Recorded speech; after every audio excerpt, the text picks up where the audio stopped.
Hey guys, welcome back to yet another interesting video of How Logical, and in this video I am going to show you how to delete your Trello account. So without any further ado, let's dive right into this exciting video.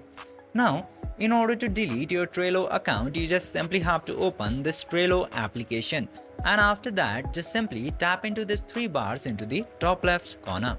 And from there you will get to see so many options. You just simply have to tap into setting option and you will directly get the option of delete account into the general section. Just simply tap into delete account and tap into go to web. Then after that it will lead you to the web browser that you use, and after that you will get so many options into here. Just simply select the time zone at very first, and after selecting the time zone you just simply have to tap into this delete account button in order to delete the account.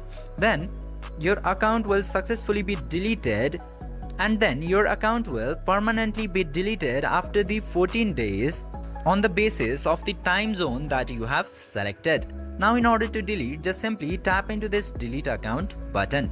This is all you have to do in order to delete your Trello account. I hope this video was helpful for you. If yes, don't forget to like, share and subscribe to the channel to never miss another update. Thank you for watching the video.